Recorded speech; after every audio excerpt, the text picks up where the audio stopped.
Chris, tell us about the alien. Well, I guess that you're referring to in my book. I talk about the chapter about knowledge. I start by asking, like, what do you know? What do we know? And the point I make is that we know a lot of stuff. And the link to the alien is, I imagine, what would it be like if you had to explain everything that you knew to an alien from another planet? And the point is to highlight the distinction between theories of intelligence that focus on thinking and those that focus on knowing. Because those that focus on thinking have very often overlooked exactly how much we know. And the rise of machine learning and the deep learning revolution as the dominant paradigm for AI research has been fueled, obviously it's been fueled by data, but implicitly by a premise, which is that knowing is as or more important than thinking when it comes to building intelligent systems. So how do we, because neural networks were really revolutionary because rather than thinking, they learned how to ground and represent the knowledge in the world. How does that work? Well, so neural networks are just large systems of that learn. They're just large systems that learn functions through tunable weights, and those weights what they do is they express data by re-representing it in the internal representations of the system, and it's the expressivity of those representations that gives neural networks their power, because they can, in the similarity structure of those representations, the system is capable of representing what goes with what, representing how things are maybe similar or different. And when I say things, I don't just mean objects, birds and buildings and people, but also abstractions. So representations of the relations between items, between people, between places, that then can be used as building blocks for really complex forms of inference and computation. And you said in the book that the theoretical information capacity of our brains is potentially 2 to the power of n, but with the Hebbian learning likely significantly lower than that, but still very big.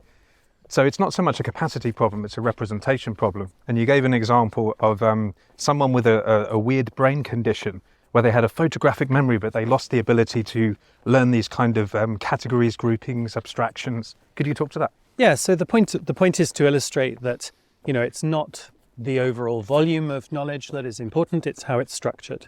So hypermnesics, who are individuals who have exceptional memory, often experience it as a kind of debilitating condition, because the lack of structure in their memory precludes them from using it in useful ways. So this particular individual could remember everything that ever happened to her, but she wasn't any better at passing exams or understanding the world than you or I were.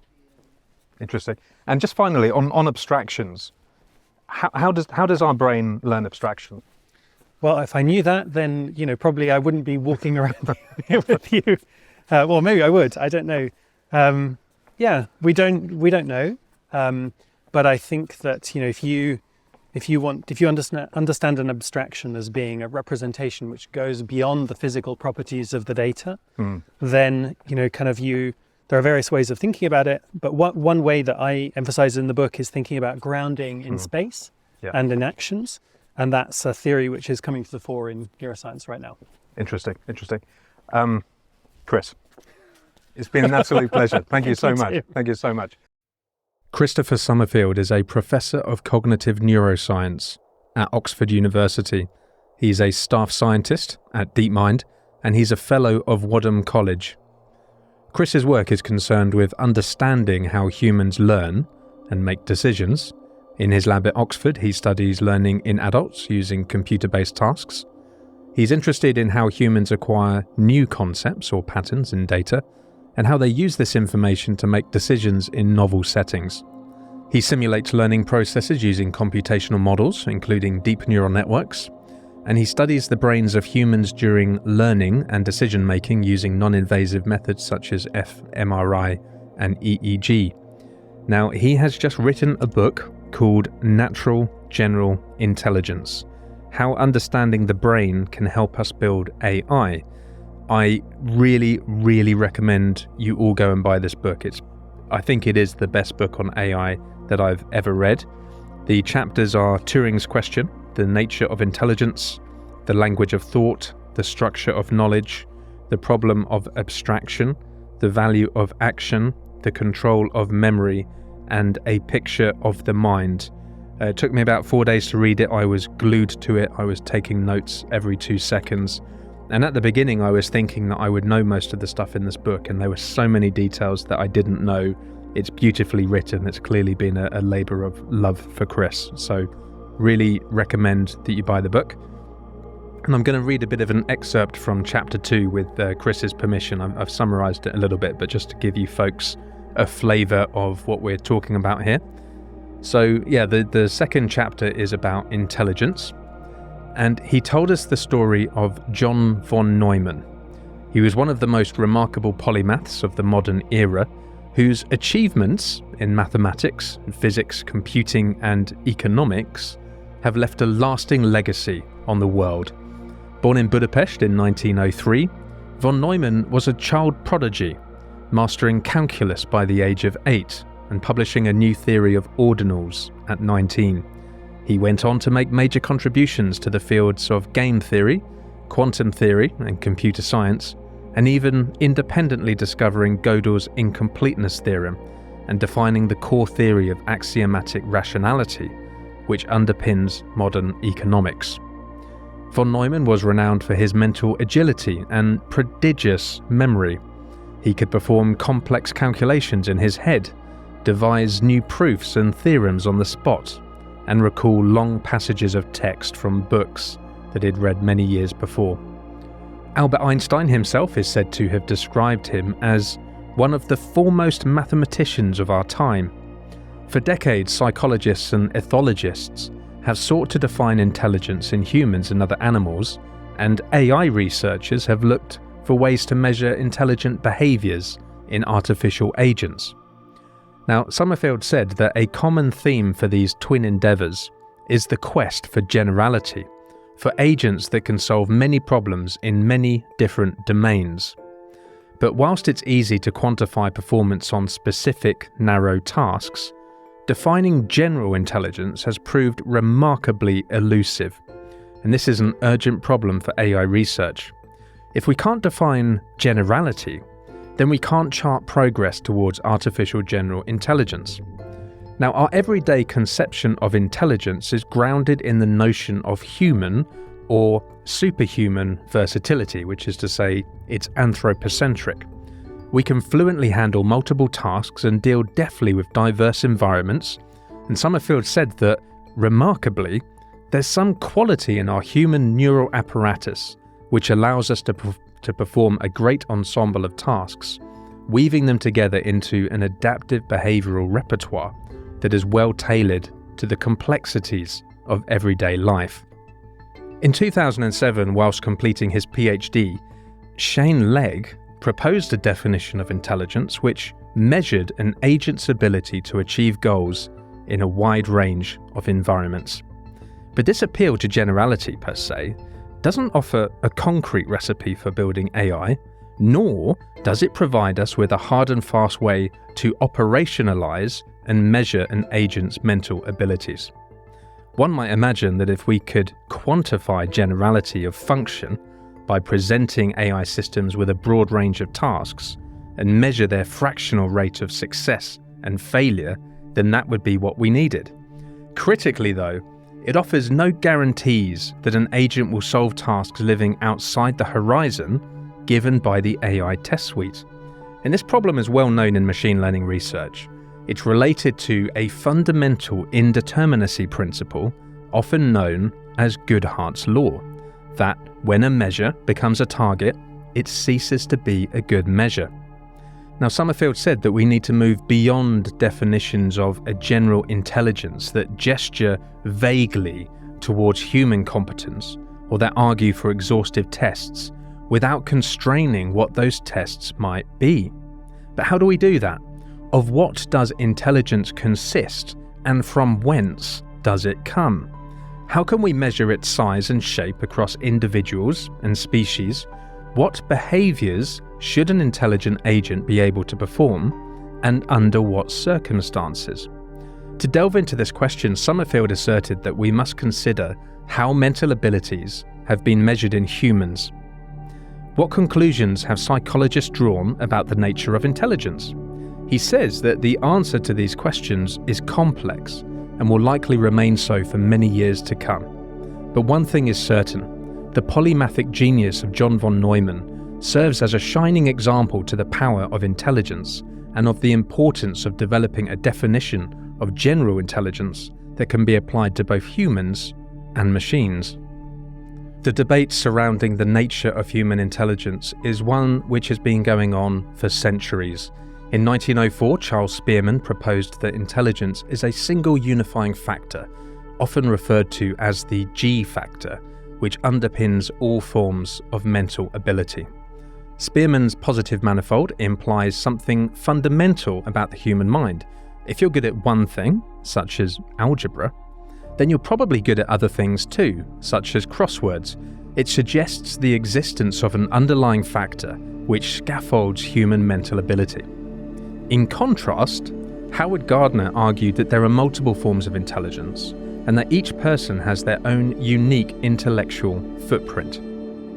The question of whether there's one human intelligence or many has been the subject of much research and debate among cognitive psychologists who try to answer it empirically, using statistical tools to look for patterns of correlation between different cognitive variables. Some have argued that it is indeed possible to measure intelligence on a single axis. Spearman's notion of a positive manifold implies that if a person is good at one thing, then they must be good at other things too. And this has led to some AI researchers such as Pedro Domingos and Jeff Hawkins to pursue a master algorithm which could underpin superlative machine intelligence. However, there's a problem with this approach. The nature and structure of mental ability depends on the instruments and units of measurement used. In absence of a ground truth definition of intelligence, tests are usually validated by comparing them to other tests, leading to an endless circular process. Intelligence tests, thus, act like a mirror, reflecting the theoretical preconceptions of their designers, who tend to come from Western-educated, industrialized, rich and democratic backgrounds and inhabit an intellectually enriched environment. As such, intelligence tests often favour those who've enjoyed more privileged schooling, such as von Neumann, who grew up in the company of Budapest's intellectual elite. So, this has been demonstrated when intelligence tests are applied in a cross-cultural setting. Children from rural communities often underperform on standardised tests compared to their urban counterparts, which misses the point that these communities devote considerable time to acquiring tacit knowledge and skills which relate to their environment. For example, children in Kenya learn about the medicinal properties of local plants, while those in Alaska develop a deep understanding of their local environment. This basic indeterminacy has important consequences for measuring the dimensionality of intelligence, whether each person benefits from a single wellspring of intellectual potential, or whether mental abilities are cobbled together from many distinct skills. Meanwhile, practical skills can reap significant benefits, as they're often recognized within the community and admired for their know-how. The gap between mental ability measured in the lab and in life is clear to see. A classic study of children from the coastal city of Recife in northern eastern Brazil found that children often contributed to the local informal economy by selling local snack foods such as grilled corn on the cob or coconut milk, which required them to perform rapid on-the-fly mental calculations. However, they often performed very poorly at school and graduated with little or no formal expertise in mathematics. All of this tells us that people can either excel or flop in the same cognitive tasks, depending on whether the context is familiar from everyday life or the test is administered in a formal setting. It also shows that intelligence tests offer a limited snapshot of mental ability and can overlook a wider set of contextually or culturally relevant talents. Summerfield said that because of its potential for bias and discrimination, intelligence testing has been bedeviled by questions of validity and sullied with political controversy. It is clear that the traditional definitions of intelligence have been handed down from a Western philosophical canon, which emphasizes rational inference as the basis for cognition, which has in turn led to tests which favor those who have enjoyed more privileged educations. To truly understand intelligence, it's necessary to look beyond paper and pencil tests and consider contextually or culturally relevant talents. Only then can we truly understand the full scope of human intelligence. The Swiss cheese situation. In 2016, the match between AlphaGo and Lee Sedol highlighted the gap between human and artificial intelligence and the importance of common sense in decision-making. AI researchers have made impressive advances in equipping agents to tackle complex problems, but they've neglected the everyday tasks that require the ability to solve a broad range of problems.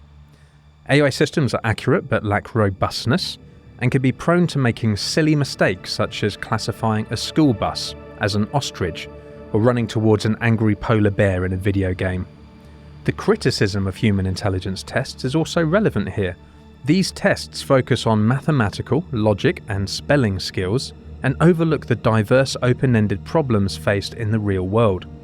Paul Dirac is a great example of this, being a Nobel Prize-winning physicist, yet having difficulty mastering basic social graces. Similarly, AI systems may be able to beat humans in complex tasks such as theorem proving or image classification, but can be completely useless at more basic tasks such as fixing a washing machine or making a grilled cheese sandwich. Adversarial attacks are also a useful tool for exposing the vulnerabilities of trained networks. These networks can be fooled into classifying images incorrectly with just a small amount of distortion, and such errors can have a real-world impact, such as when a deep learning algorithm mislabeled images of African Americans as gorillas, leading to Google losing revenue. Generative language models are the largest models that we have and can learn from huge swathes of the internet. However, they can make very bizarre errors, such as GPT-3's aversion to grape juice, which suggested it could lead to death. So some of you folks might remember this example from Gary Marcus a couple of years ago when GPT-3 first came out.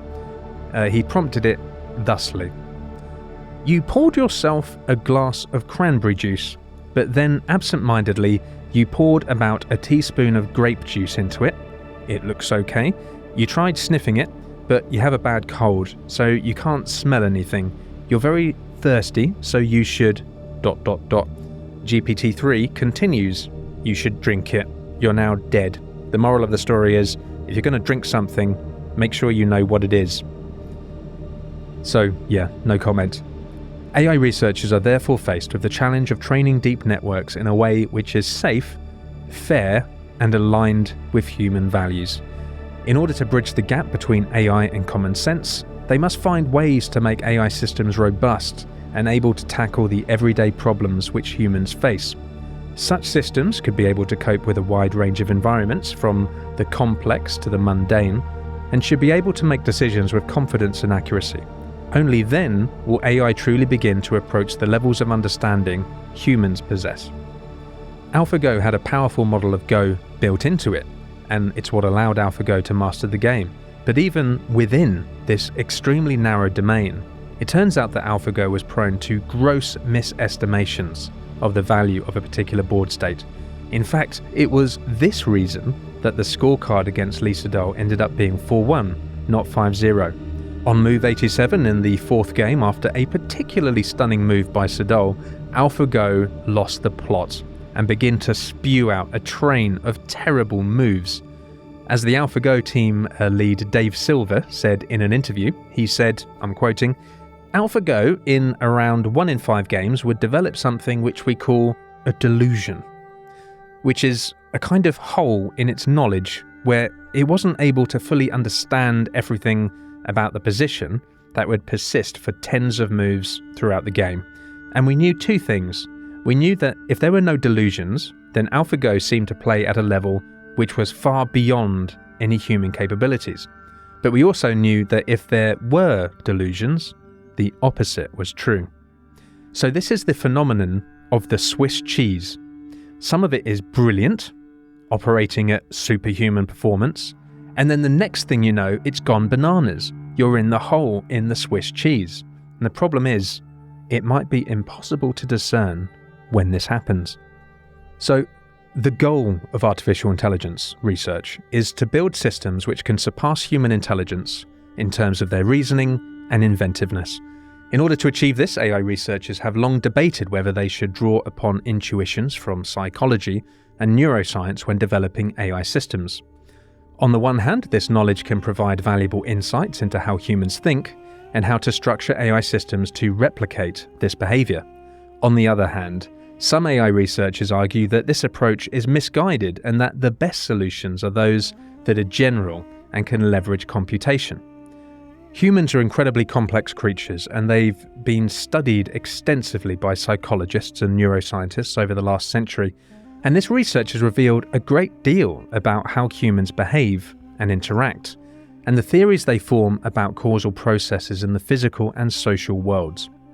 The knowledge has been expanded and refined by synergies between psychology, neuroscience, and computer science, leading to some to suggest that AI systems should be built in with some of this knowledge. For example, psychologists have demonstrated that human infants enter the world with strong inductive biases, which shape the way they understand the ways in which objects and people behave and interact.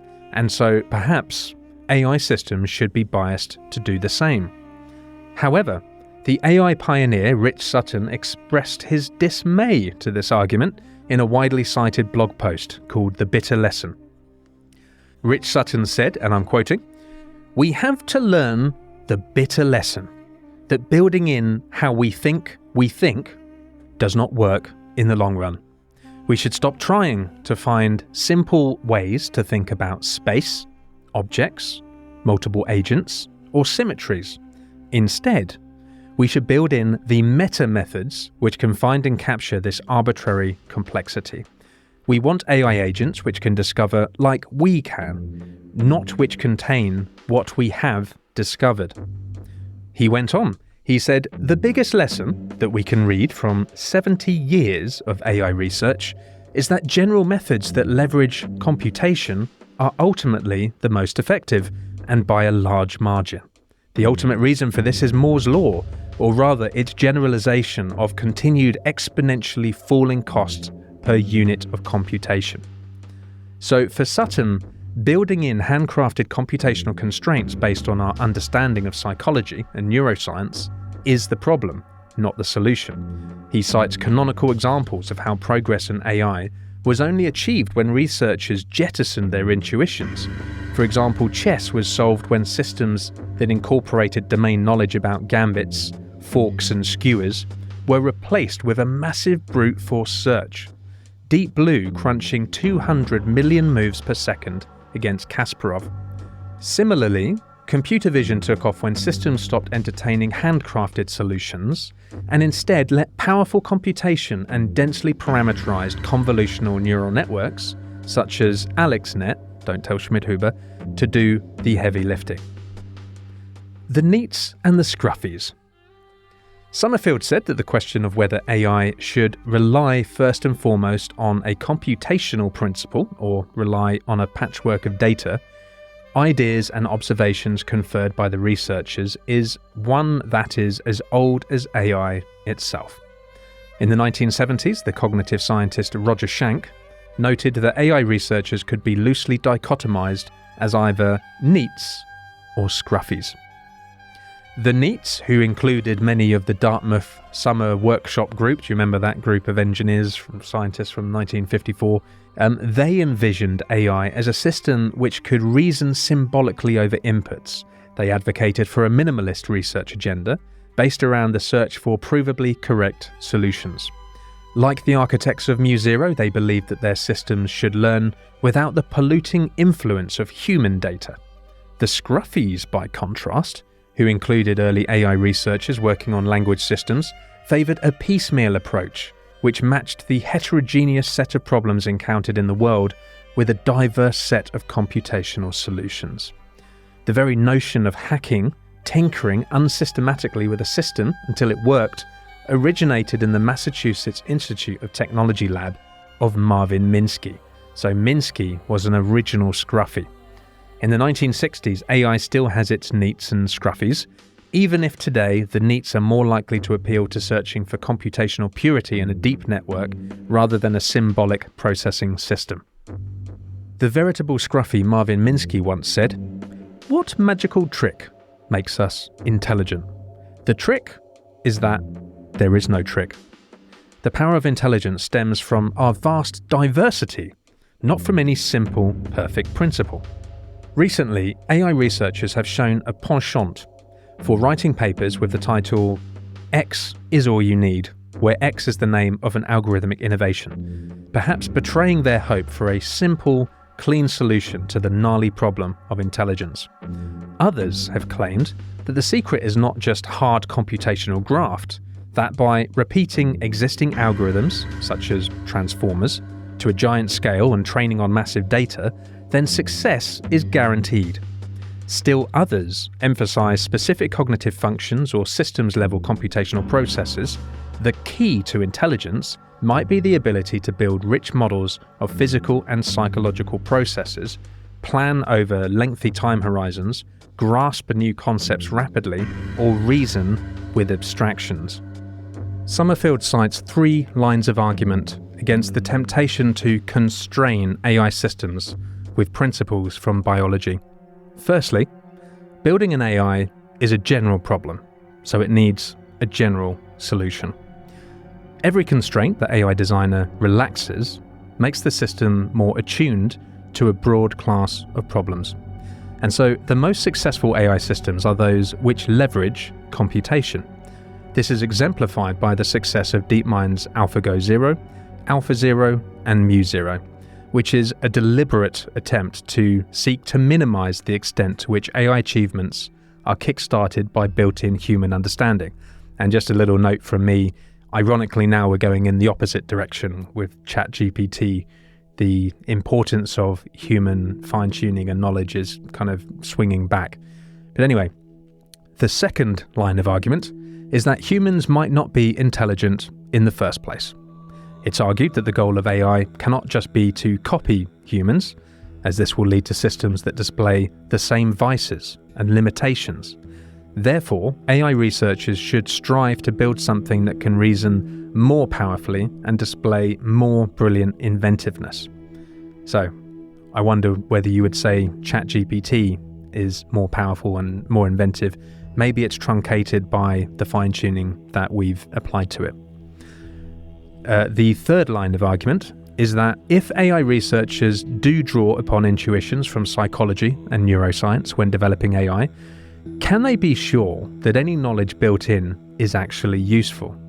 Current neuroscience might not be quite up to the job of explaining how brains actually work, and the elaborate theories that are built about neural computation could just be wide of the mark or just plain wrong. A clear example of what Sutton warned against. Summerfield said that we've already seen that systems neuroscientists have mostly avoided searching for general theories, preferring instead to taxonomize computational processes in a way which abstracts over the wet and messy detail of human function.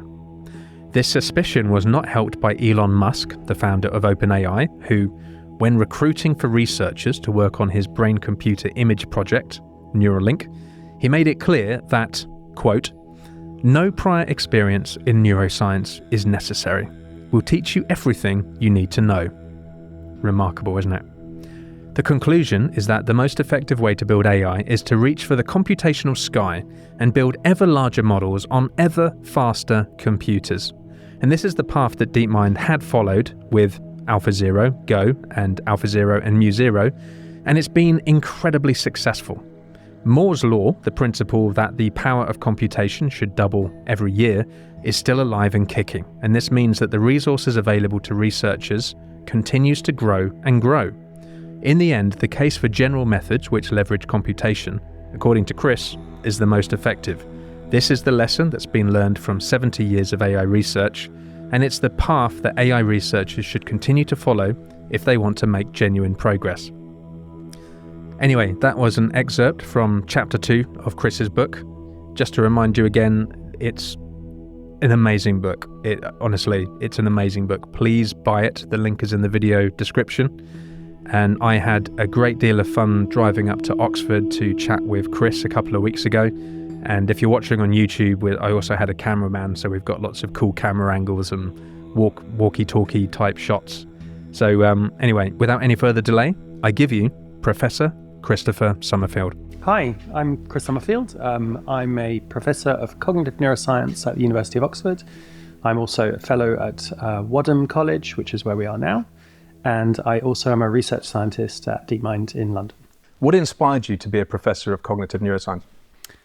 I'm a psychologist by training, so I've studied for many years how memory and attention and control and language work in the human brain. If you want to study the human brain, then there's sort of 3 approaches that you can take. So one is you can study human behavior. The other is that you can try and measure brain activity. And the last is that you can try and build mathematical models of how it all fits together. And cognitive neuroscience is a field which kind of combines all of those 3 elements. And that's where my work has ended up. I really enjoy putting all that information together. Wonderful. I spoke to Murray Shanahan recently, and he really believes that an intersectional approach is useful. So he's bringing in a lot of ideas from philosophy and, of course, cognitive robotics, as well as AI and machine learning. So I think it's really interesting having that diversity. But let's launch straight into your book. I mean, just anecdotally as well, I want to let you know that it is the best book on AI I've ever read. I've been glued to it for the last 4 days. I haven't been able to tear myself away from it, and just making notes every 2 seconds. And it's a really wonderful book. So thank you so much for writing it. That's very kind. Thank you. So let's talk about plausibility versus understanding. So large language models have been criticized as not representing a true understanding of the world that we live in. They're said to produce plausible outputs given a prompt. Now, what does it mean to understand something? Yeah, so you probably want a philosopher to answer this question. So actually the nature of understanding has been given much more consideration in philosophy than it has in cognitive science. I always think it's really surprising that in psychology and neuroscience, we have whole fields that are dedicated to understanding really difficult concepts like consciousness. But we don't actually really have a subfield within psychology that is the psychology of understanding. What does it mean? But if we look at the intersection between philosophy and cognitive science, understanding is usually linked to the notion of having a mental model which can be used for complex inference. So the idea is that we, biological agents or artificial agents, as we go about the world, we form a model of how the world works, usually a causal model, an understanding of how variables causally interact. And the understanding arises when we're able to leverage that model, typically to make new predictions or to understand complex phenomena. So in the context of large language models, what do people mean? Well, I think what they mean is that, if you ask a model like ChatGPT to give you information, factual information about a topic in biology, it will, usually produce something which approximates what you find on Wikipedia, but it doesn't typically, in most cases, have the ability to leverage its understanding to draw new inferences, right? So it can't, for the most part, it can't explicitly reason over the information that it has in memory. Now, there are tricks that can help language models do that. So you're probably aware of chain of thought prompting, which kind of encourages language models to do something that looks a bit more like they're kind of reasoning in a way which would reflect understanding. But I think our understanding of how to do this is very much in its infancy at the moment. Interesting, yeah, because people have spoken about whether language models have intentionality, consciousness, all sorts of esoteric concepts, but they do appear to have emergent reasoning. And with knowledge, of course, there's the epistemic version, which is a justified true belief, but there's also the ontological version. And I'm interested in this notion of whether there can be a Platonic, one true understanding of the world we live in, or if you're at a a lower resolution, there might be ambiguous and inconsistent understandings, almost like the blind men and the elephant. Yeah. Well, this is a question which is really close to my heart. I mean, I think that in computer science today, probably because computer scientists are all trained in, they're formally trained in maths and statistics and physics and of course in computing itself or in coding languages, there is a real desire to see language as a codification of the reality of the world. And, this is a tradition in linguistics which goes back to Chomsky. Kind of the role of language is to disclose the fundamental underlying reality that we all experience and to share it with each other, right? But there's another view of language, which is that language is a much more social process by which we construct shared meaning between conversation partners. And that shared meaning need not be unified in any, sort of global sense. It doesn't have to point to a single unified reality. It can actually be quite decentralized, quite local. And I think that's what you're referring to. And the challenge is there, if we have these plurality of meanings for different concepts, in different topics, then whose reality should language models express? And I think this is an unsolved question. It's really it's a question for people working in ethics and safety as much as people working actually at the front end of, language modeling.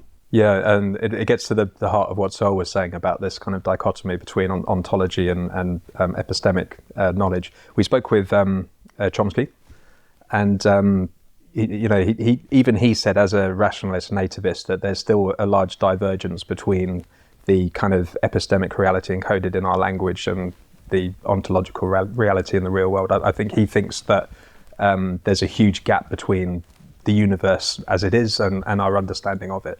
He calls it the ghost in the machine. Yeah, well, I mean, I'm not a linguist or a philosopher, but I think I recognize the enormous challenge, particularly when we think about important topics like alignment, and especially for language models, the enormous challenge of thinking about to whom we align our language models. And, of course, if there is a single underlying reality, then we just have to align our language models with that, and then we're done, right? But I don't think it's quite so simple. And I think it's really incumbent, particularly given the demographic of machine learning researchers who, tend to come from more privileged backgrounds, tend to be Western, actually, they tend to be men, they tend to be white. I think it's really incumbent on us to be careful not to think that there is one true reality, which is the things that we learnt in school, and that's what we should put into our language models. Really interesting. And we'll get to the intelligence stuff in a minute, because you spoke about how we design the test to be a reflection of ourselves. Okay, let's go on to creativity, because this is something that really interests me. Now, after Lee Sedol's match, he expressed this sentiment, and you wrote about this in your book. He said that he thought AlphaGo was based on probability calculations, and it was merely a machine. But when he saw this move, he changed his mind. AlphaGo was creative. The move was really creative and beautiful, he said. It really made him think about it in a new light. Now, what is creativity, and does it need what we call agency? Well, creativity is probably in the eyes of the beholder. In that case, I think what Lee Sedol was referring to was the fact that, kind of the policy, the actions that AlphaGo in that setting was able to produce were not only, they were not only out of distribution for a normal Go player, but they were out of distribution for an expert like himself, right? And of course, it is a property of generativity that, what we assess as good generativity is that we're able to generate things that are new, but which are, kind of also sort of plausible and interesting and reflective of, kind of, they don't violate basic preconceptions about how the world works, but yet they do something that no one has ever done before. And that's true for human creativity, right? When we think about, kind of in the arts, or, if you are composing a new piece of music, there are certain, there are guardrails within which you compose your music. You don't just make random sounds, but at the same time, you also don't just copy what other people have done. And so is agency necessary for creativity? Well, I mean, I think that what we've seen recently with the large, the success of large generative models implies that it's not. So for the most part, kind of obviously those models may be fine-tuned with reinforcement learning, but for the most part, they're just trained on, kind of large volumes of data, which are then, they are produced, they're generated in a predictive fashion. And sometimes the outcomes are really, they appear to me at least to be pretty creative. It's so interesting. One element of it, and we'll talk about the abstraction topology space later, but it's a bit like with free will. It wouldn't really be free will if it was a random number generator. So it needs to fall on the manifold of let's say, the abstractions which can occur and which are grounded to the world that we live in. But even then, GPT-3, it's a bit like a chicken and an egg problem. So is it creative on its own, or is it creative in tandem with human prompting? Well, I mean, I think that question is a question of taste, right? I mean, if you think of human creativity, there's nothing new under the sun, right? So if I make a beautiful new painting and everyone admires it, well, to what extent am I simply an inheritor of artistic traditions or ideas that I have seen? I think, exactly the same framework is how we should think about language models, right? So they're pre-trained on large volumes of data. They're often then fine-tuned on much more specific data, or perhaps with reinforcement learning or an equivalent method. And so, of course, what they are capable of doing is a product of what they have experienced, just like it is for us. Okay, and in your book, you sketched out various different forms of AI that are truncated in different ways, because there's this kind of, it's a bit like Goodhart's law. It's a bit like what Sarah Hooker calls the hardware lottery, which is this kind of determinism of the potential of a system based on the hardware and kind of philosophical design decisions that you make. You gave the example in classical psychology where human abstractions are used to build the models. A similar form of constraining is things like inductive priors, or whether we bias on thinking or knowing, and also whether we train on human data and the extent to which it's aligned and human compatible and so on. So there are so many trade-offs on that spectrum. Give me some thought. That's a very broad question. I mean, I think, maybe what you're alluding to is a point that I tried to make throughout the book, which is that when we're thinking about how we should build AI, or indeed, how we should model human brain processes, which is my, primary expertise, then, we really need to think about what the nature of the problem is, what the nature of the world is. So, kind of in cognitive science and in neuroscience, people have long understood that in order to understand, kind of how neurons are functioning, or brain areas interact, or why people behave in certain ways, or produce certain patterns of outputs, we need to start by thinking about what computational problem the brain is trying to solve, right? So what is the world like such that it requires this behavior or this neural activity? And I think, kind of it's often overlooked in AI research that exactly the same framework can be really useful, right? We need to begin by thinking about what the system is actually there for in the first place, and the constraints. So you talked about, kind of inductive biases, or, kind of whether we train with human data or with self-play, whether we try to sort of explicitly model cognition or just, let it emerge. The answers to what's going to work best is going to depend on the nature of the problem. And machine learning, as you will know better than me, is a very broad church. Kind of some of our applications are quite narrow and targeted, right? If I want to build a self-driving car, then I need it to do certain things. I don't need it to be able to complete the crossword for me. And I think, often in machine learning, we talk about solutions without actually talking about what the problem is. And, in the book, I refer to this thing, which is, I think I call it the meta problem, which is like, kind of what is the thing that we ultimately actually want the AI to do? And I'm sure, many people do have their own answers to that question, but I don't think we have a consensus. And I think even, kind of within the major research companies, there isn't one sort of single answer to that question. Yeah, what interests me about ChatGPT is that it's the first instance of an AI which has reached the masses. It's in the public consciousness, and it's the first real example of a meta AI. I mean, it's still constrained in the modality and the interface and so on, although it's a very human-aligned interface. It's very interesting.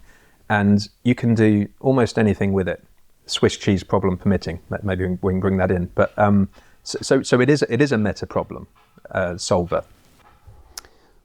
Well, I don't know if it solves the meta problem. I think the problem.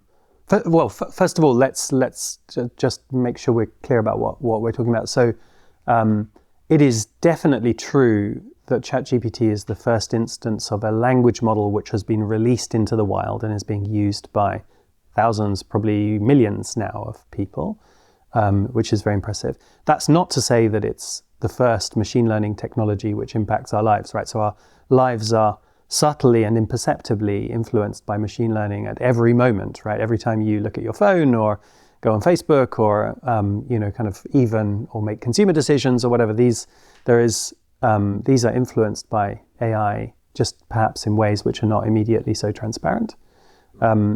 So ChatGPT is special because what it does is it brings the experience of interacting with an agent that is non-human in natural language. It brings that experience to the general population in a way which hasn't happened before. But I think the mere existence of successful language models doesn't really answer the question of what they're for, right? So let me give you some examples. So ChatGPT is a prompt and response model, right? So what that means is that you ask it a question, it gives you an answer. So it doesn't do what you and I might do, we are doing in this conversation, which is to share information two ways, right? So I'm learning from your questions as hopefully you're learning from my answers. It doesn't do what people do in normal conversation, which is that they reciprocate, right? So ChatGPT never asks you anything back. The uses of conversation, it's very good if you want to ask ChatGPT for information, it's quite happy to provide it. But it doesn't do the sorts of things that we naturally do in conversation when, we try to establish what's the best course of action to take. Or we seek mutual reassurance, or we try to clarify our own thinking on topics that don't have a right and a wrong answer. Can't do any of these things. Most of what we use natural language for are actually exactly those things. If you think of the conversations that you have with friends or partners, most of them don't consist of you going and asking for a detailed explanation of what happened in the War of the Roses. But that's what people use ChatGPT, or asking them to compose a funny poem in the style of X. But that's mostly what people use ChatGPT for. So I would slightly push back on that in the sense that, first of all, from an intelligence point of view, I agree with Cholet that it's task acquisition efficiency, and with in-context learning, you can apparently make it do almost anything. So I do see it as a bit of a blank slate, and also you can even prompt it to do some of the things that you were just speaking about in terms of getting advice about things or having a conversation. And also we'll talk about Peirce's triad and the most important element of the triad, which is the third one, the abstract symbolic component, which is embedded in our language. So it's the first example of an AI which apparently can recognize abstract concepts like Christmas.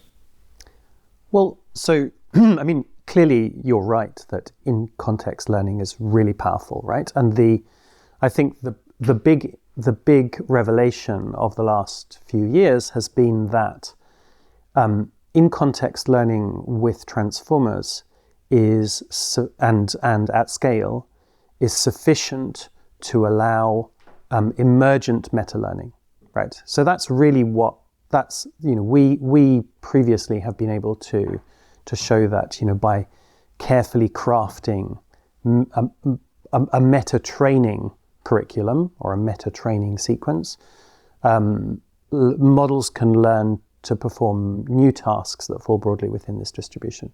The surprise is that just by training on large swathes of the internet, you can get something that approximates that. Of course, ChatGPT is not just a generative model. It's trained with reinforcement learning from human feedback, right? So it's trained from human preferences as well.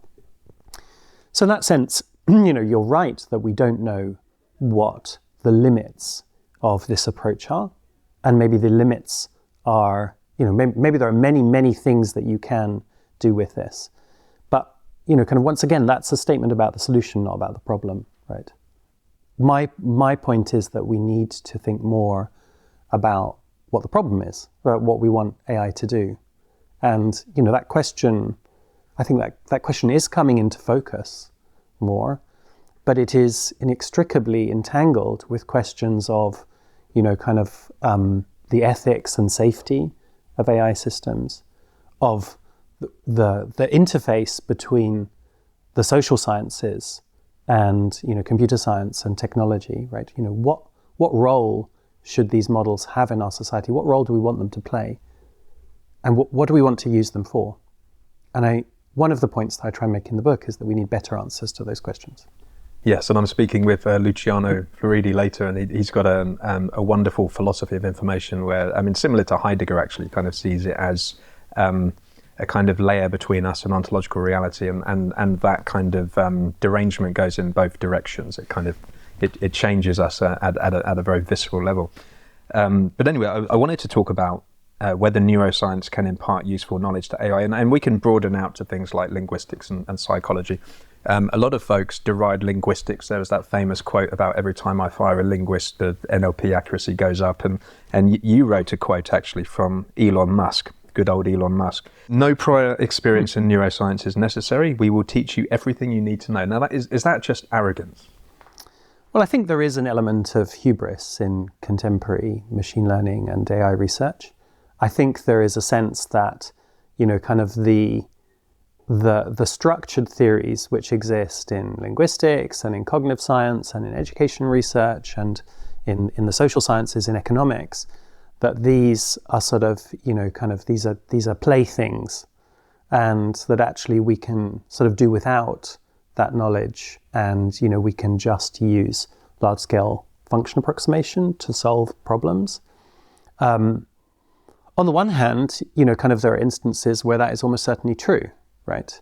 It's certainly true that the models that we have built, especially in the social sciences, don't have very good predictive validity. So economists aren't all that good at predicting what, financial markets will actually do. Behavioral scientists aren't actually all that good at predicting how humans will behave. And it's true that we can use machine learning to make more accurate predictions. And I think that's kind of what, that has driven a kind of belief in some corners of computer science that past theorizing in these fields is sort of not all that important. But, I think that sort of overlooks the fact that when we build models, we build models for multiple reasons. Especially we build models both for prediction, not only for prediction, but also for explanation. And that the explanatory role of models in understanding a problem is, it's a really huge part of what is contributed by all of, fields in the social and life sciences. And I think, that knowledge can be incredibly useful, and it can be incredibly useful especially when it comes to something like deployment, right? So, let me give you an example. If you wanted to use an AI system to, for example, a language model to teach someone how to do something, then you might say, oh, okay, we can just sort of, do without, maybe we can just learn an optimal curriculum from first principles using machine learning. But then, if human students learn in sort of idiosyncratic ways, or, maybe there are aspects of their learning which are, kind of haven't even entered the machine learning researcher's consciousness, like, maybe you need to motivate them appropriately, or, kind of maybe you need to account for their aspirations or, kind of their cultural context. Then if you don't know these things, then you're probably not going to succeed. Interesting. Could you bring Rich Sutton into the, and maybe we can also talk about the neats and the scruffies, and so that there's this notion from Rich Sutton that the world is a very complex place, and you said in your book that, you know, a lot of the research in neuroscience is a bit like the blind man and the elephant. They want to have a model with explanatory power. So the temptation was just to kind of work on something in isolation and ignore the messy reality. And Rich Sutton said, of course, just stop building things by hand. We need to embrace the complexity, lots of compute and so on. So, and that leads us on to the neats and the scruffies, I think, you know, somewhat analogously. So, are you a neat or a scruffy? Look at my jumper. Could you introduce it? Yeah, I mean, I think I'm probably a scruffy, both, you know, sartorially and intellectually. Yeah, I mean, obviously there is no exact mapping from the notion of neats and scruffies dates back to the 60s and 70s and originally described, you know, kind of symbolic AI researchers who were primarily focused on you know, building logic systems versus building, you know, kind of language systems or their equivalents, right? You know, did you need to sort of solve a real world problem and just tinker till you got it right? Or did you need to start from, you know, kind of let's reduce thinking down to 3 logical principles and build everything back up from there, right? And those were the scruffies and the neats respectively.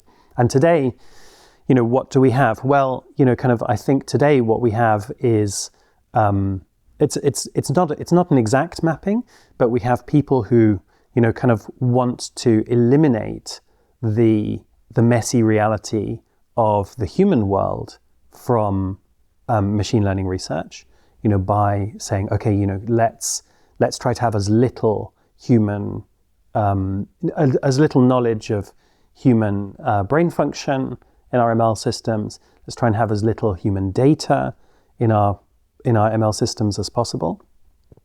And those people are maybe contrasted with, you know, another group who say, well, you know, actually we really just got to learn from, you know, and from human data, and, you know, the language modeling that we're seeing, you know, is obviously more firmly in the latter camp. So about Rich Sutton, I mean, maybe I could just say, you know, I think, you know, Rich Sutton, about 3 years ago, he wrote this incredibly famous blog post called The Bitter Lesson, which he articulated the point of view that you just summarised. So he said, you know, we should forget about, you know, kind of knowledge from psychology or linguistics or cognitive science, and we should just build big, powerful systems with lots of compute. And, you know, I think, you know, he was both right and wrong. I think the success of large models with relatively undifferentiated structure, architecture, suggests that, you know, maybe he was broadly right about the fact that we just need to build big models. But I think what he was wrong about was a role of human data.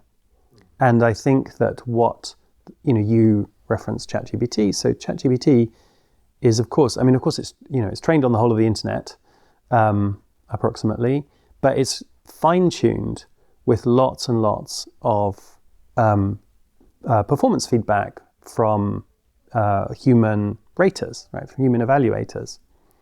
So its success hinges very much upon human preferences. And I think that was unforeseen in that blog post. And I think, you know, it will be defining for AI research going forward that if we want to build systems that people actually want to use and find useful, then we need to ground their performance, ground their training in human learning, human outcomes, human beliefs, human preferences, because otherwise they're just not going to be all that useful. Okay, but folks talk about, you know, superintelligence, intelligence explosion. The really interesting thing about AlphaZero was its superhuman performance. And I don't just mean, you know, one human, I mean humanity. It was just on another level. And when we constrain with human data, my intuition is, it's a good thing and a bad thing. My intuition is that it will no longer transgress human capability, but it will be more human aligned, more human compatible. Yeah, I'm not sure I entirely agree with that, right? So obviously you're right that, AlphaGo. What was exciting about AlphaGo was that precisely that it was able to beat every human on the planet at a game which humans had devised and some humans spent a lot of time trying to perfect their play on. But of course, Go is not like the world, and the world is not like Go, right? So Go is it's a deterministic game. It's a game of finite information. It's a zero-sum game. The world does not have those properties for the most part. Go is guided by a set of rules which are fully deterministic. Right? The world does not revolve around deterministic rules, and what that means is that, for the most part, the world doesn't exhibit the systematicity that logical or mathematical systems exhibit, at least not at the level of that we understand it. Right? Undoubtedly, it's systematic at the level of particles or quantum phenomena. It obeys the laws of physics, but not at the level that we understand it. And so what that means is that systems which use self-play to try to come up with policies which are out of the human distribution, maybe they're useful for a relatively small set of problems in which you can systematize the world, in which human preferences really don't come into it. But I think for the majority of applications in which we actually would find AI to be useful, being out of human distribution at either end is going to be worse than useless. Yeah. So it's no good, if you're a teacher in a primary school, and a student asks you, what's the answer to, why is the sky blue? Why is the sky blue? And you give an answer which kind of is a degree level physics kind of response, then you haven't learned anything. The student hasn't learned anything. That's not what's required. So we need our systems to understand what humans want and to be tailored to those beliefs and preferences. Yeah, I love the point discussing the degree to which Go and the real world may be analogous. And I think when you spoke of systematicity, I think you mean it in a kind of Fodor-Felician kind of way. Indeed, the world is not deterministic, and we can get onto the probabilistic stuff later. But Sutton and Hutter do believe that the world can be represented with a Markov decision process, and of course you have an agent, you have affordances, you have action, and so on. So that in some sense they do believe that their approaches could work in the real world. Yeah, that's the hypothesis that they call the reward is enough hypothesis. Yeah. Yeah. So I was going to go there later, but we're there now. Yeah. Why don't you introduce it? Sure. Well, I mean, I guess a starting point for this debate is the MDP itself, right? So the MDP, Markov decision process, is an incredibly useful tool for machine learning for control, and latterly reinforcement learning, and of course it's the very framework we were just talking about, AlphaGo. It's the very framework that allowed kind of Go to be solved amongst many other exciting problems of a similar nature. But I think your question is, can we model the world with that framework? And undoubtedly, from a purely theoretical standpoint, the answer is yes, we could. But would it actually be useful to do so?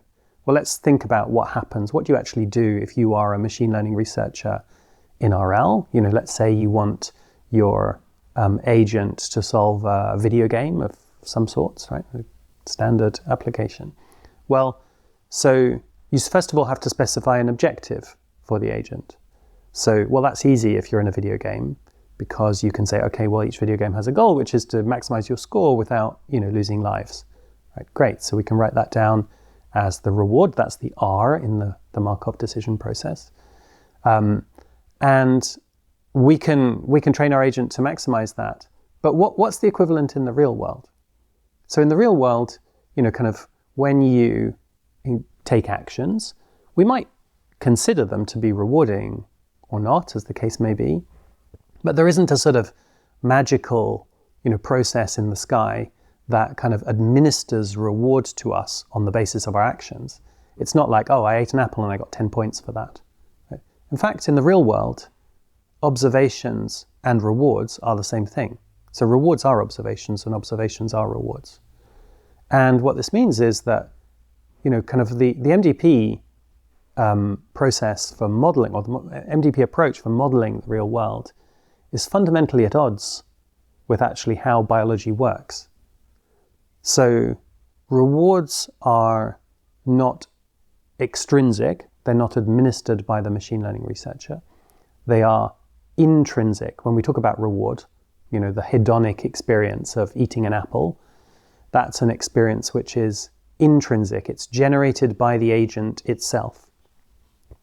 Now, if you have agents that can generate their own rewards, then suddenly you're in a completely different computational landscape, because the first thing that could happen if you give the agent full liberty to generate its own rewards is that it can just say, oh, I'll just find everything rewarding, and then it's instantly maximized its reward.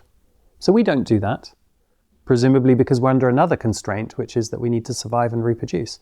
But that survival and reproduction constraint is just not there in reinforcement learning. We're not optimizing for that. We're optimizing for this weird proxy, which is reward. And so if you think about it, just to finish, if you think about it, let's try and think what AlphaGo would be in the real world, right? What's the kind of, or Alpha Zero, right? What is world zero, right? What would it look like? Well, what you would need is you'd need a really patient machine learning researcher to come along and annotate every single action that every single person might take with a score. And that score would need to be exactly what what would be required for, whatever we deem to be, intelligent behavior. So who's going to do that? Not me. Yeah, so we need the big man in the sky to, ordain the reward. But there's a few kind of areas to explore with the reward hypothesis, from the angle of behaviorism, from the angle of intelligence. From the behaviorism angle, you had a wonderful story in your book about the monkey and how it managed to get the banana, and the behaviorists, of course, think that there's just a very simple relationship between stimulus and response. And in this experiment, the monkey just kind of sat and thought for a while and had a flash of inspiration. It was thinking, right? And naively, I think of reward as being a weird kind of inverse behaviorism. This kind of focus on the output signal itself. That was the third thing. Teleology. So you were speaking in the book a little bit about how advocates of reinforcement learning, they see affordances and actions as kind of leading to a form of goal-directed behavior, and I was kind of bridging the gap between simple goal-directed behavior and rewards and teleology in itself. So what is our purpose? And I think folks in reinforcement learning see this kind of natural emergence hierarchy. So if only we can place one reward at the top, then we get this emergent intelligence, we get intrinsic motivation, we get this kind of hierarchy of sub-rewards and so on. But there seems to me to be a kind of fundamental chicken and egg problem there.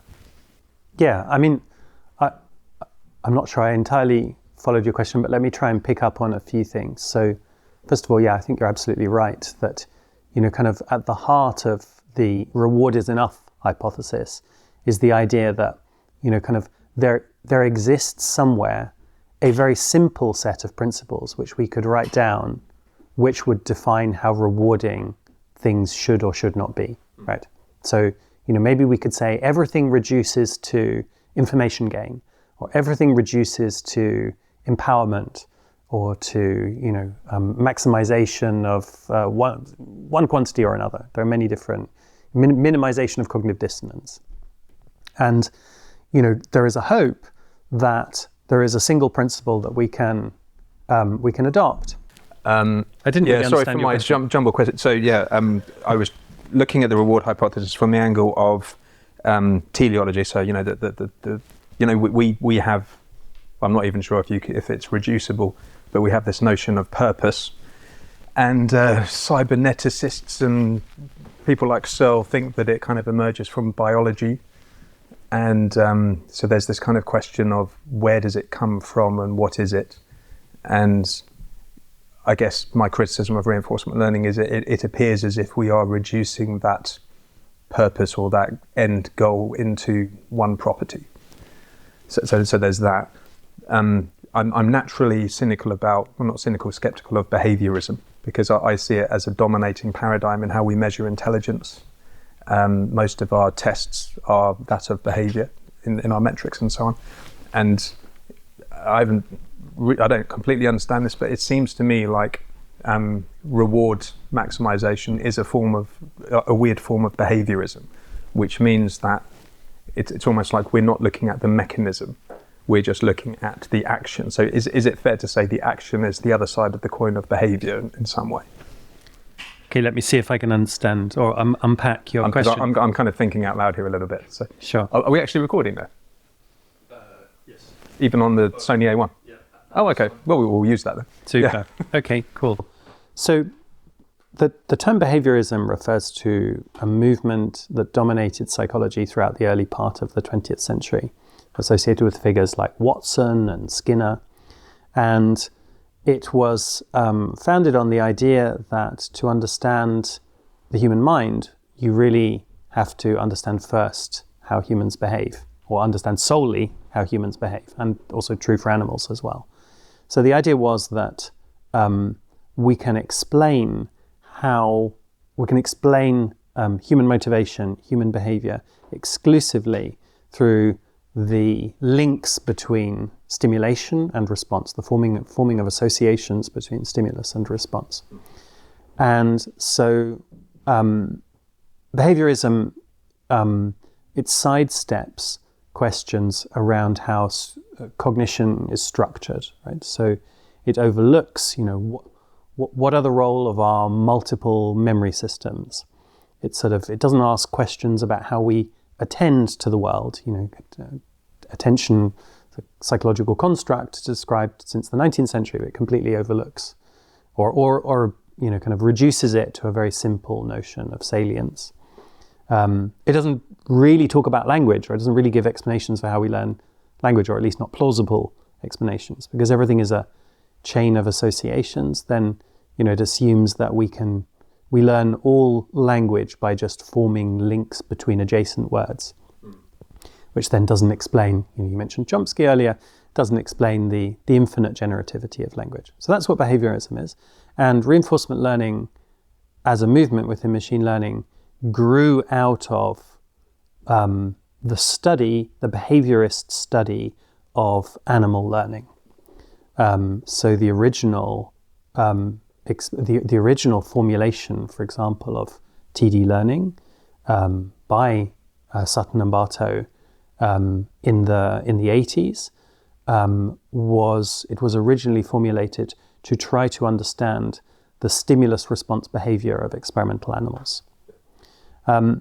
So its adequacy as a theory of intelligence has been under debate in psychology and in machine learning for the best part of 100 years, right? And I think your critique is that reinforcement learning or the overall behaviorist approach assumes that there is some specific set of behaviors which are optimal in the world given a reward function which is externally specified, which in the lab is like, does the experimental animal get, peanuts or juice for making this choice or that choice? And in the world might be, do we receive reward for, kind of saying this thing or doing this thing? And, I share your skepticism about that approach. And I think that, it doesn't mean that reinforcement learning as a tool is not an absolutely fundamental part of how biological agents learn, and doesn't mean that it shouldn't be a fundamental part of how artificial systems learn, but it's not all there is to the story. And in particular, we need answers to the question of how intelligent systems generate their own purpose, right? So I think, there's a very nice linking back to alignment again. There's a really nice way of thinking about the distinction between narrow and general intelligence, which I cite in the book, which is, we can think of a narrow intelligence as a system which is given a task and executes it very well. And we can think of a general intelligence as one that dreams up the task in the first place. And so kind of that sense of purpose, like what am I supposed to be doing and why? That's the really hard challenge. And as we were discussing earlier, it's really remains a largely unsolved challenge. It remains an unsolved challenge partly because humans haven't worked out what they want AI systems for. But it's also because, even if you take our most powerful, kind of large generative models or our best RL systems, they don't really generate their own, they don't generate their own goals like humans do. They don't set themselves objectives and then seek to satisfy them. What they do is they do what they're trained to do, right? So a lot of this gets back to how the lens kind of truncates our frame of reference. I mean, even in this discussion with behaviorism, it's similar to this concept of a white box and a black box, or behavior and mechanism. And when I was speaking with Chalmers, he would talk about function and dynamics and the subjective experience. So there's all of these different kind of filters that we use that exclude parts of the truth, a bit like the blind man and the elephant. But similarly, Goodhart's law. So it's a well-known problem in machine learning, and it's related to what you said, a fundamental indeterminacy principle. When the measure becomes a target, it ceases to be a good measure.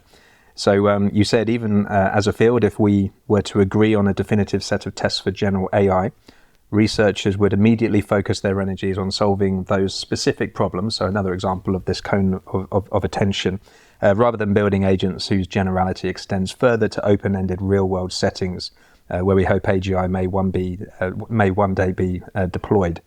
So this gets us into the whole benchmarks thing. What are your thoughts about that? Yeah. So I guess that one way to tackle this question is to think about what is the role of optimization in biological systems? Are we sort of gradually optimized towards some objective? Is that a good description of our learning? And in some ways, maybe it is, right? So, clearly over the course of development, we start off fairly random and our behavior becomes fairly structured over the course of development, both, kind of development and learning, right? So, even in adulthood, we can learn new things, hopefully.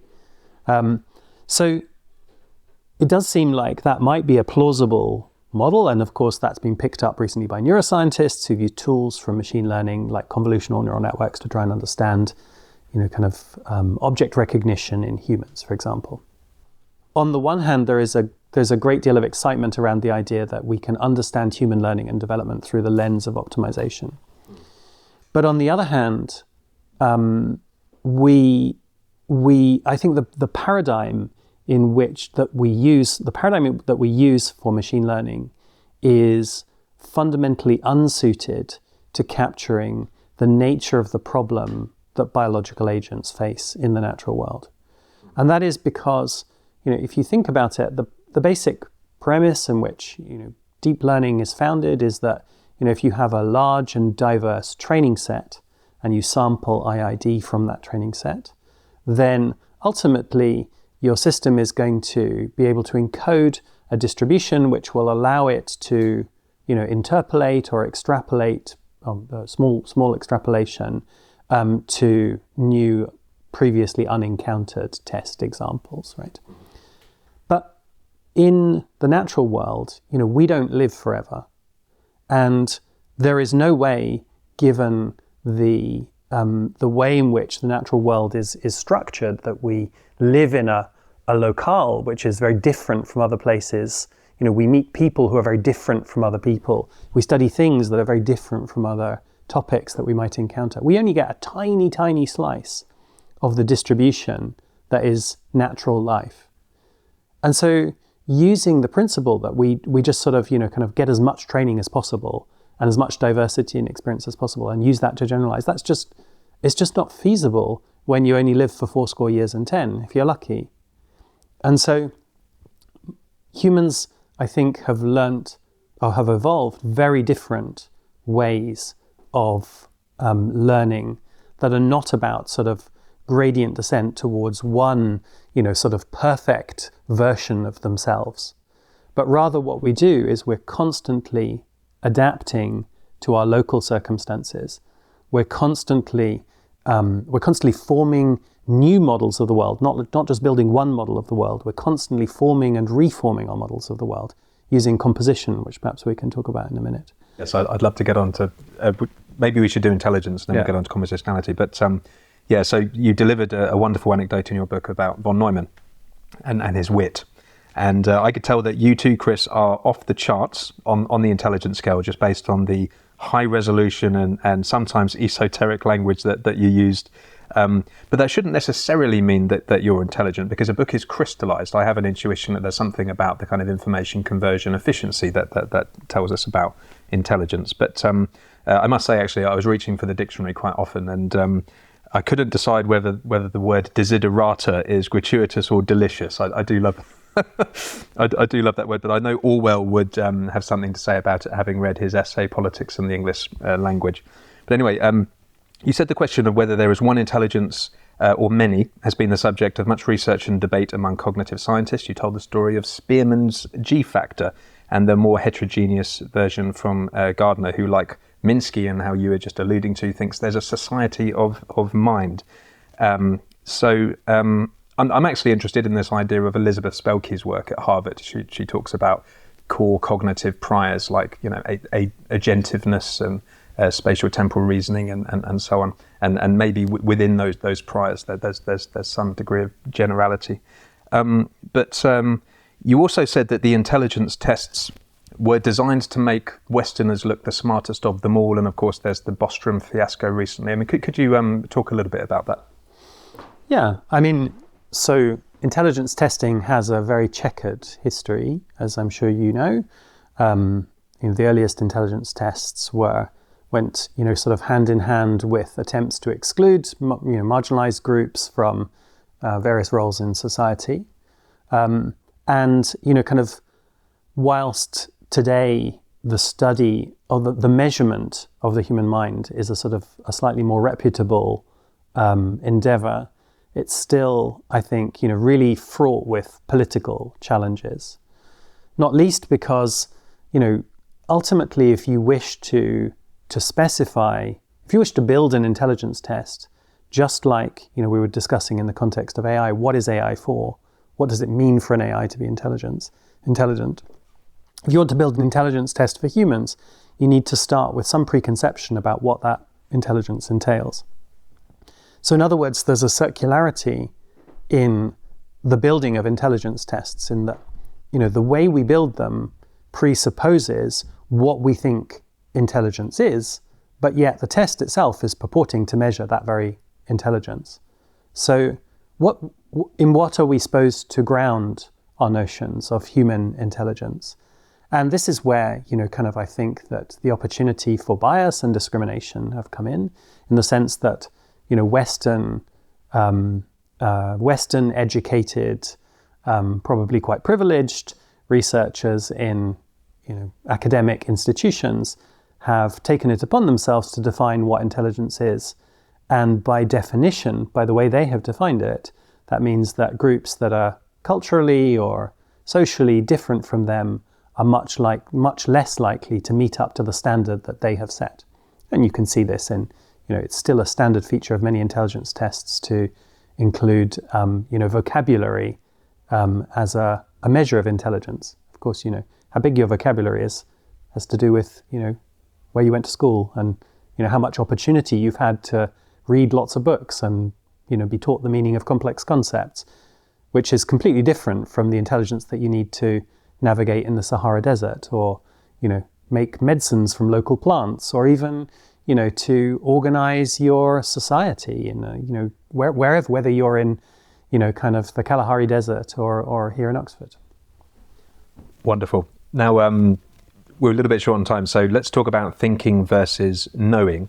And we can sketch out the divergence in AI research. Actually, with Minsky and Rosenblatt, they both went to the Bronx Academy, didn't they, in the 1940s, and they went off on very different trajectories, one thinking, one knowing, and you can bring that in. But I wanted to talk about compositionality, because when I speak with Go5 folks, and I love Go5 folks, I'm good friends with many of them, and I think the most persuasive argument they have are these kind of volition-style systematicity, compositionality type arguments. So you spoke about this on page 101, and so on the thinking side, you said, symbolic approaches which allow for limitless productivity from limited mental primitives. These complex concepts can be composed from simpler building blocks using a set of formal rules. It's a powerful principle that can endow computation with great versatility, flexibility, expressiveness, and of course it led to ideas like the language of thought and indeed Chomsky's innate mental grammar. So on the thinking side of the balance, that's very powerful. Sure, yeah, absolutely. So obviously this debate, has 70 years of history, and we won't be able to do justice to it all today. I mean, I think many advocates of more sort of symbolic style architectures focus on the insufficiencies of current deep learning systems. And, they're absolutely right. Those systems are limited in many, many ways. However, kind of that just because they're limited doesn't mean that the solution is to try to build in the sorts of reasoning structures that, kind of we imagine underpin formal logic or maths or, kind of the formal languages that we use to reason about the world. And I think that the success or otherwise of approaches that do that fundamentally depends upon the match between the systematicity of the problem you're trying to solve and the system itself. So if the problem you're trying to solve is a systematic problem, like Go or like theorem proving, then, of course you can use, highly structured approaches. And of course, it turned out that combining deep learning with tree search was more effective for Go than symbolic approaches, but of course symbolic approaches were very, very successful for zero-sum games before, kind of the 21st century. But language does have clear systematicity. I mean, I know Bob, my roommate Bob, has a friend, Jane, who once went to school with someone, it all resolves to that entity, Bob. Well, so, some people clearly, I'm not a linguist, like I said earlier, and clearly, linguistics, much of linguistics, computational linguistics, is based around the attempt to try and systematize language. But, kind of, maybe it's fair to say that those efforts have yet to achieve, full success. And, kind of course, fields like pragmatics and theories like relevance theory, I love Dan Sperber's relevance theory, right? The idea that, actually everything that we say is really, geared towards mentally modeling the other and trying to couch our meaning in terms of their beliefs and preferences. This is not something which is amenable to the sort of, kind of the systematization that we might give to a formal language. I have to say a real shout out to a book which I absolutely loved, which I read recently, which is by Nick Chater and Morten Kringleson, in which is called The Language Game, in which they argue that, kind of really we should think of language not as a system of truth discovery, but as one of meaning construction. And they liken linguistic interaction to a game of charades. When we start to play charades, we will establish sort of signs which become mutually intelligible by virtue of the fact, but they can be very arbitrary, but by virtue of the fact that they come randomly to signal things. And that's how language works. Yeah, so they argue. To that private language game. But exactly like Wittgenstein. Hey folks, I really hope you enjoyed that conversation today with Professor Christopher Summerfield. If you like the work we're doing here on MLST, please consider subscribing on YouTube or rating us on your podcast listening app. And just thanks a lot for your support, and we'll see you on the next one.